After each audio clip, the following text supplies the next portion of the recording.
horoscope du mois d'août est disponible, donc je t'invite à regarder la vidéo de ton signe principal, ton signe ascendant et ton signe lunaire. Comme ça te fera un beau récap. Tu pourras faire la synthèse et avoir toutes les billes pour un mois d'août le plus réussi possible. Pour tous les signes, c'est challengeant et pour tous les signes, il y a une thématique centrale qui est de prendre sa place, avec des nuances pour chaque signe. C'est la première fois depuis que je fais des taroscopes, c'est-à-dire depuis plusieurs années en fait, où je remarque un thème aussi central et aussi proche. Donc je pense qu'il y a quelque chose qui peut se passer très intéressant à un niveau collectif. Et n'oublie pas de t'abonner à la chaîne, à liker, à partager, à commenter, à me poser des questions si tu le souhaites. Et si tu as une envie d'être accompagné par moi, quelle que soit la forme que ça peut prendre, j'ai fait beaucoup de choses très différentes. Tu trouveras toutes les informations dans la barre d'infos sous la vidéo. Voilà, je te laisse découvrir ton taroscope. Profites-en. Donc c'est parti les Sagittaires. On va voir ce tirage en commençant par le 4 de bâton. Passer en diagonale comme ça. Donc là c'est le début du mois, la fin du mois. On a un point de focus ultra intéressant par ici. Et puis là, on aura le message des guides. Alors, commençons donc par le 4 de bâton. Ça sous-entend que fin du mois de juillet, début du mois d'août, tu es dans une énergie de je veux être stable. Je veux être sûre que ce que je vais mettre en place, ça va fonctionner. On sent qu'il y a en toi une énergie très décidée, mais décidée seulement si tu as les preuves qui te mettent toute ta vie avec des feux verts, quoi. Donc c'est comme si tu attendais de la vie que la voie soit complètement libre avant de te lancer. Tu attends une preuve que tu puisses, avant d'accorder en fait ta confiance.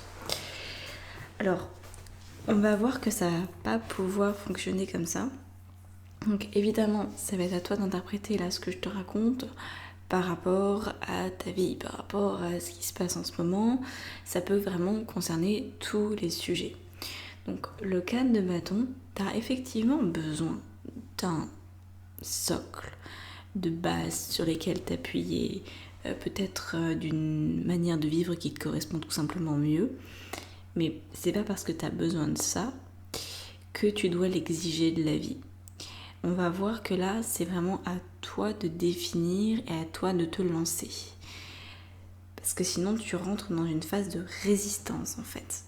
Où tu attends de la vie un feu vert, tu attends un signe. Et du coup, tu n'obtiens rien et ça crée un conflit à l'intérieur de toi et peut-être beaucoup de doutes par rapport à ce que tu souhaites véritablement. Donc ici, on a le roi de bâton. Il représente des circonstances de vie. Donc une circonstance de vie version coaching intuitif, c'est quelque chose qui est complètement neutre. C'est un événement, une situation, une discussion que tu peux avoir avec quelqu'un, bref, c'est neutre. Ça ne veut pas dire que tu ressens pas des choses, mais voilà, une circonstance, c'est un événement, quelque chose qui se produit comme, par exemple, aujourd'hui, il fait beau, c'est une circonstance. Après, ce que j'en pense, s'il fait trop chaud ou s'il fait trop froid, ça me regarde, et là, on n'est plus tout dans la neutralité. Donc, au niveau des circonstances qui vont animer ton mois d'août, on a le roi de bâton. Pardon. Et donc, en fait, le roi de bâton, il est quelque part ultime par rapport au 4 de bâton qui lui commence juste à vouloir mettre en place quelque chose. Le roi de bâton, c'est l'énergie qui a complètement validé ses bases de vie et qui les a même qui a pris même le temps de les décorer, c'est-à-dire c'est pas juste les fondements, c'est tout le château est là, les tours sont montées, les charpentes se sont en place, tu vois, alors que toi t'es encore aux fondations avec le 4 de bâton. Il y a un sujet sur lequel tu cherches vraiment à bâtir sérieusement, et toutes tes circonstances de vie vont te montrer que, alors, plusieurs choses peuvent se passer. Ils peuvent te montrer que tu peux effectivement construire tout ton château, tout ton projet complètement et que ça peut très bien se passer. Mais moi, ce que j'en ressens aussi, c'est que tu vas être confronté à des personnes qui, étant donné que toi, tu ne te sens pas sécurisé sur tes bases, vont chercher à t'imposer leur point de vue. Tu sais, quelqu'un qui a du pouvoir, quelqu'un qui a de l'ancienneté, quelqu'un qui sait mieux que toi, ou en tout cas qui croit savoir mieux que toi, et ça peut te mettre dans une situation un petit peu compliquée parce que tu vas dire bah oui c'est vrai, lui ou elle est potentiellement déjà passé par là, donc je serais peut-être bien de suivre son conseil. Mais en fait, fais attention à ça. Parce que chaque personne vit sa vie différemment et tu peux pas suivre une autorité qui n'est pas la tienne. Ça a vraiment ses limites. Quand on suit la loi de quelqu'un d'autre, on se fourvoie.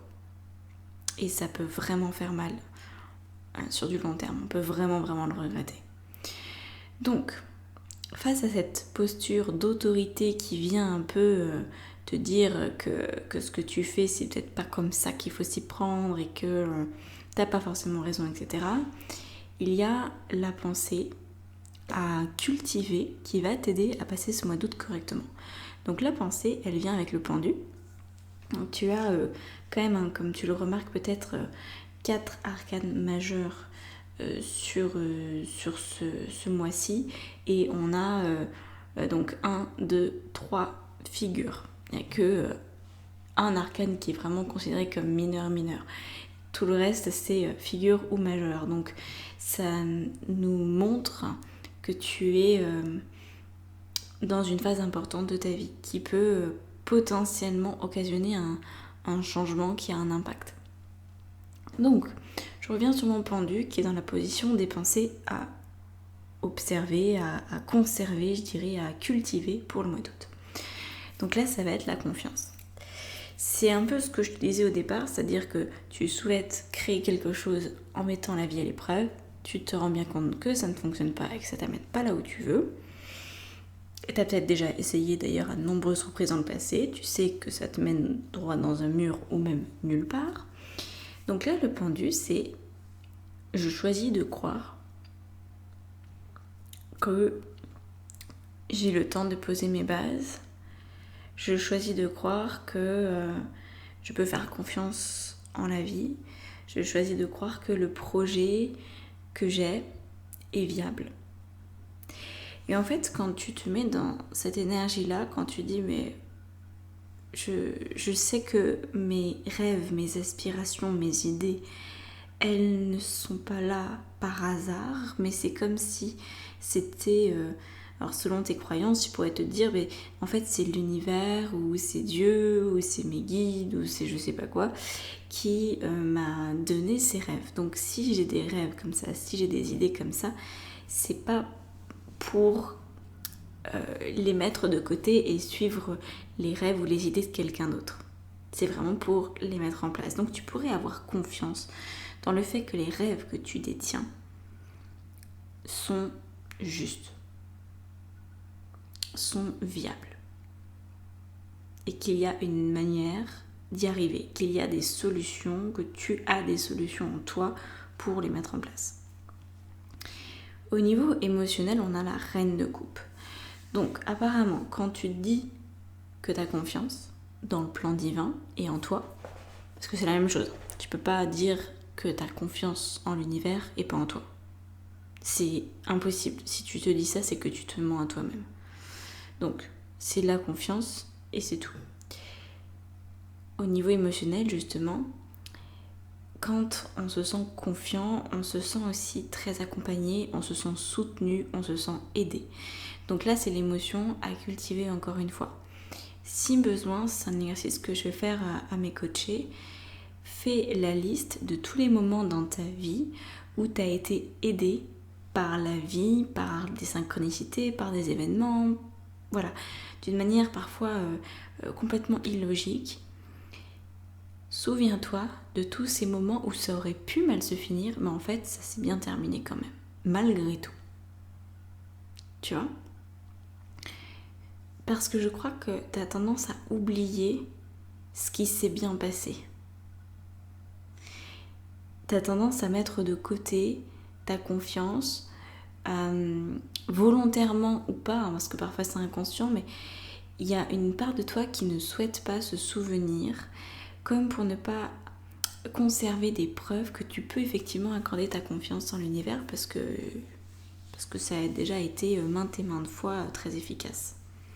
C'est comme si ça t'obligeait à rester dans une zone qui est toujours inconfortable, qui est toujours désagréable, parce que tu peux pas faire confiance à l'univers et du coup t'es un peu...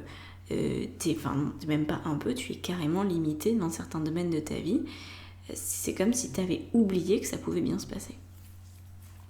Et donc au niveau des actions, alors là il y a tout un tas d'actions qui peuvent se mettre en place parce qu'on a le chevalier de coupe. Donc le chevalier de coupe, ça veut dire que tu fais les choses parce que ça te fait plaisir de les faire.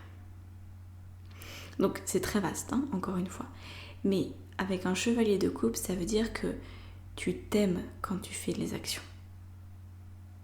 Ça veut dire que tu te choisis quand tu fais tes actions. Donc c'est pas les actions en tant que telles, c'est plutôt le comment, quelle posture tu adoptes quand tu agis.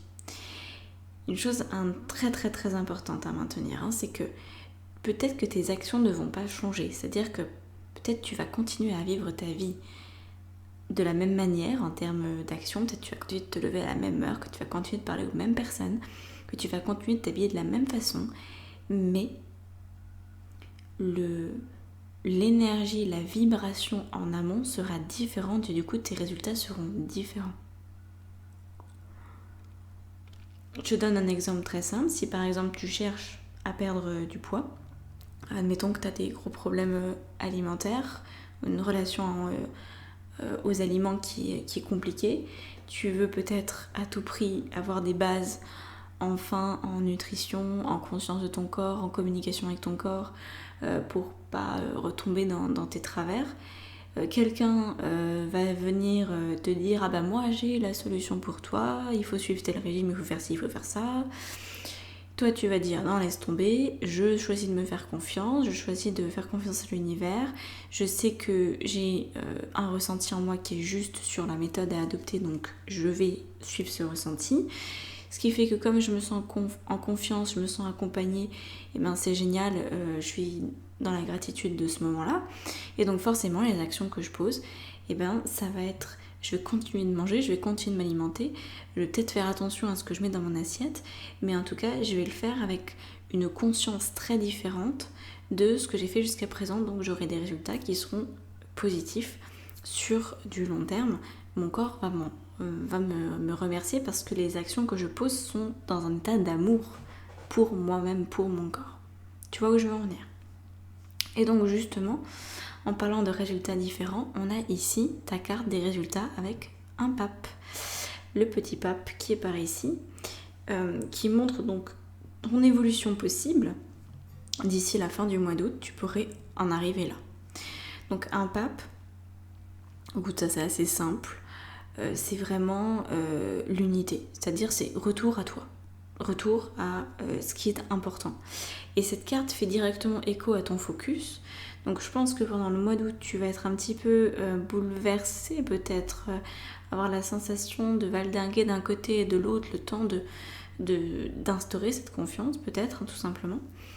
Mais en tout cas ton focus avec le monde c'était déjà de trouver ta place, c'était déjà de faire à ta façon. Donc finalement, c'est plutôt logique que d'ici la fin du mois, tu puisses être aligné. Donc tu vois, je vais te parler un peu plus de cette carte du monde maintenant. Tout ce qui se passe là, toutes ces circonstances, toute cette grosse volonté que tu as de changement et de poser des bases solides dans un domaine en particulier de ta vie ou peut-être même plusieurs domaines, ça prend racine dans une intuition que tu es sage, que tu sais ce qui est bon pour toi, mais que tu es encore un peu trop parasité par les énergies des uns des autres et les avis des uns des autres. Donc là, tu as le temps nécessaire pour évincer, pour dégager tout ce qui n'est pas toi, c'est-à-dire tout ce tous les comportements où tu t'observes être influencé. Partout où tu te mets des obligations. En général, les obligations dans notre langage intérieur, on le traduit par il faut que je fasse telle chose, je dois faire telle chose. Et en fait, il n'y a pas vraiment de justification à ça qui tienne la route. Hein. Donc, quand tu repères ce genre d'obligation à l'intérieur de toi, regarde d'où ça te vient. Et à mon avis, ça viendrait d'une figure d'autorité qui veut décider à ta place. Donc vraiment, si tu as la sensation que ta souveraineté, que ta responsabilité personnelle est mise un peu au placard et que quelqu'un essaye de prendre le pouvoir sur toi, ne réagis pas de manière désagréable avec cette personne parce que c'est justement le signal que toi tu es amené à faire confiance en la vie et en toi-même. Donc c'est qu'un signal, c'est qu'un point de repère et c'est là pour t'aider. Voilà, c'est pas contre toi, c'est là pour te permettre de t'aligner et tout simplement de t'aligner et d'être dans quelque chose de beaucoup plus sympathique à vivre. Et ici on a donc l'impératrice. Après je tirerai des cartes pour en rajouter, qu'on voit un peu plus ce que ça peut donner. Donc l'impératrice au niveau du message des guides, des anges, appelle ça comme tu veux, message de l'univers si tu veux aussi, on peut dire ça comme ça. Alors l'impératrice, ça va être crée à ta façon. Tu as un potentiel de création, de créativité, tu as plein d'idées. Ne te laisse pas abuser par les idées des autres. Tout simplement ça, sois fier, même le mot c'est même ça, sois fier de tes idées. Prends le temps de les mettre au monde, tes idées. Mais là c'est vraiment la notion de fierté. Alors, rajoutons quelques cartes là-dessus. Voir où ça nous mène. Donc je vais commencer à rajouter avec le tarot de Néfertari sur donc la carte focus. Ouais, c'est celle-là. La papesse. Ok. Ça marche. Alors là, je les montre d'abord pour ton inconscient. Ton inconscient. Oh, ok, la maison Dieu. Donc là, c'est pas mal. On va le monter un peu, que tu puisses voir. Elles sont grandes ces cartes, mine de rien. Et donc, sur le 4 de bâton, qu'est-ce qu'on rajoute? Un valet de coupe. D'accord. Ah oui. Oh, encore la tour. Ah, tu vas vraiment, je pense, assister à un effondrement de tes croyances, de tes valeurs, de ce qui compte pour toi, peut-être même dans ton entourage. Là, la tour, peut pouvoir rester focus avec une énergie de la tour aussi présente. Ok. Alors, pour avoir accès à l'analyse, parce que je vais les analyser, de ces cartes que je rajoute, et puis j'en rajouterai peut-être d'autres après, je sais pas trop, c'est dans l'extension du taroscope. Donc l'extension, tu la trouves dans la barre d'informations sous la vidéo. Tu as tous les liens. Encore un chevalier, mais de bâton cette fois. Tu as tous les liens vers ce que je propose. Je te laisse regarder tout ça. Ok.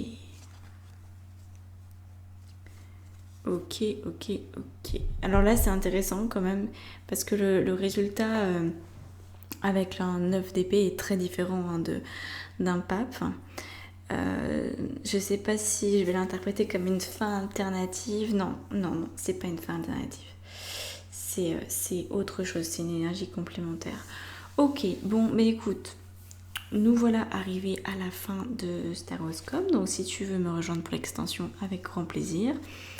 N'hésite pas à t'abonner, à partager cette vidéo avec d'autres sagittaires. Et puis, on se voit bientôt. Je te souhaite un très très très beau mois d'août. Ciao!